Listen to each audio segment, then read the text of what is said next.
अस्सलाम वालेकुम नाज़रीन। इंडिया तालिबान के साथ पिंगे बढ़ा रहा है और जिस आग पे इंडिया अब हाथ सेकने जा रहा है, पाकिस्तान तो पहले ही उस आग में अपने हाथ जलाए बैठा है। ये वही तालिबान है जिसका हम पे इल्ज़ाम दिया जाता रहा कि हमने उनको बनाया है। ये वही तालिबान है जिनको मौलाना समीउल्लाह ने एडमिट किया कि हमने इसको बनाया। ये वही तालिबान है जिन्होंने 90s में पाकिस्तान के साथ क्या किया। 96 में जब तालिबान ने टेक ओवर किया अफ़गानिस्तान को, तो इन्होंने क्या किया, इन्होंने पाकिस्तान के पीठ में खंजर घोंपा। इन्होंने हमारे साथ कोऑपरेशन करने से इनकार कर दिया। इन्होंने 90s में पाकिस्तान हालांकि उन 2-3 ममालिक में शामिल था जिन्होंने तालिबान को तस्लीम किया था, डिप्लोमेटिक रिकग्निशन दी थी, इसके बावजूद पाकिस्तान ने बहुत नुकसान उठाया।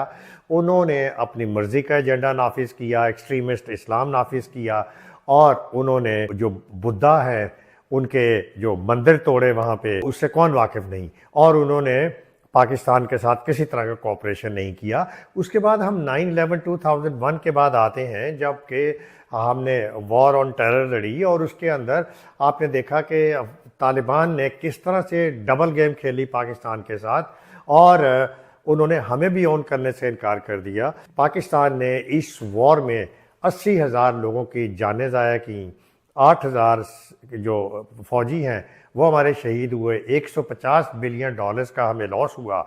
लेकिन इसके बावजूद तो पाकिस्तान जो है वो उसने अपनी बुरी तरह से अपने हाथ जो हैं वो अफ़गानिस्तान में जलाएं। और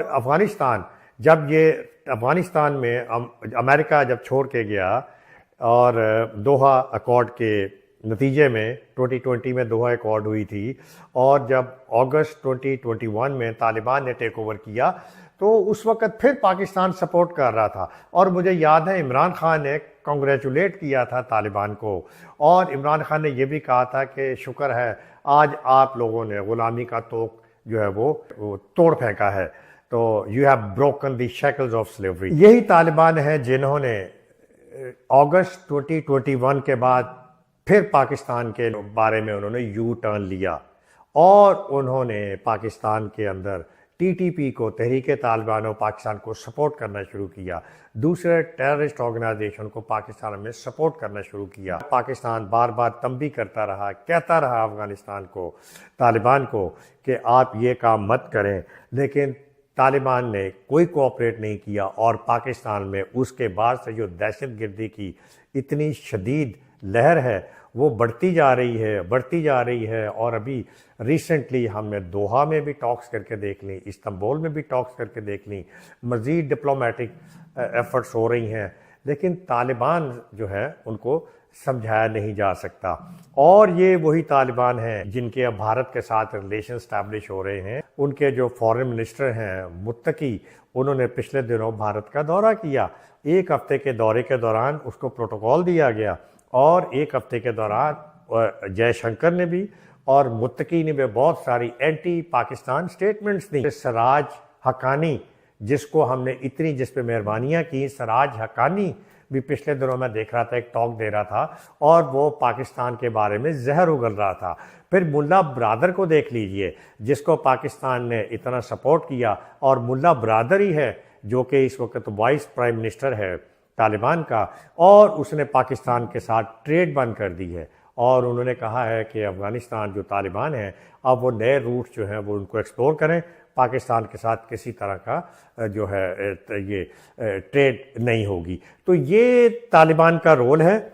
और तालिबान देखिए, तालिबान एक आइडियोलॉजी का नाम है, और TTP भी एक आइडियोलॉजी है। TTP की आइडियोलॉजी क्या है कि ये एक सेपरेट स्टेट इस्टेब्लिश करना चाहती है इस्लाम के नाम पे। ये पाकिस्तान के कॉन्स्टिट्यूशन से मुनहरिफ है। तो इसी तरह तालिबान जो हैं ये अब भारत में भी अपना नज़रिया लाएंगे और ये अब इसका मतलब है कि भारत के अंदर भी वो अपनी आइडियोलॉजी, अपनी जो नज़रिया है वो उसको फैलाएंगे। तालिबान तो इंडिया को काफिर कहते थे और तालिबान जो है वो इंडिया के तो बहुत खिलाफ थे और अब चलो ठीक है, आपने ताल्लुकात इस्टेब्लिश कर लिए हैं, आप भी मज़ा चख लो, बढ़ा लो पींगे, और फिर उसके बाद अब आप भी TTI Tehreek Taliban of India का आप भी देख लीजिए क्या मज़ा आप चखेंगे। देखिए, सोमनाथ का मंदिर जिसने तोड़ा था वो अफगानिस्तान से थे। जितने भी इंडिया पे अटैक हुए अफगानिस्तान से हुए, राजीव गांधी और जनरल ज़ियाउल हक 1987 में जब वो इंडिया गए थे, ज़ियाउल हक, तो उस वक़्त वहाँ पे क्या बात हुई थी, राजीव गांधी ने ज़ियाउल हक को कहा था कि मेरे ख्याल में सोवियत यूनियन को दर्रा खैबर क्रॉस कर लेना चाहिए। तो ज़िया ने पता क्या जवाब दिया था, फिर ये लाहौर पे बात नहीं रुकेगी, फिर ये दर्रा पार करेंगे तो दिल्ली पे आके बात ख़त्म होगी। तो आप इसके अंदाज़ा कर लीजिए कि इसके कॉन्सिक्वेंसेस कहाँ तक जाएंगे। और कल अगर आपका सोमनाथ का मंदिर टूटा था, तो आज राम मंदिर जो आपने बाबरी मॉस्क की जगह इस्टेब्लिश किया है, वो अब यही कराएंगे। आप देखिएगा, ये जो कुछ भी है ये सिर्फ टेक्टिकल अलायंस है। ये सवाल ही पैदा नहीं होता। दो डिफरेंट एक्सट्रीम आइडियोलॉजी हैं, और ऐसी आइडियोलॉजी हैं जिनको ये कहा, आप कह लीजिए कि two separate streams of water which can never converge. ऐसी दो शाखें हैं दरिया की या पानी की जो कभी एक नहीं हो सकती। तो आप बीजेपी का एजेंडा चल रहा है, इधर से तालिबान का एजेंडा चलेगा, कैसे इनके दरमियान कोऑपरेशन होगी? It is unbelievable. तो ये सिंपली ये मैरिज ऑफ कन्वीनियंस है कि ये वक्ती तौर के ऊपर ये करीब आए हैं, और अदरवाइज़ ये सिर्फ जो तालिबान है ये सिर्फ अपने आइडियोलॉजी के प्यार करते हैं। ये किसी मुल्क के नहीं बनते हैं, ये पाकिस्तान के नहीं बनते, ये इंडिया के भी नहीं बन सकते, ये किसी और के भी नहीं बन सकते।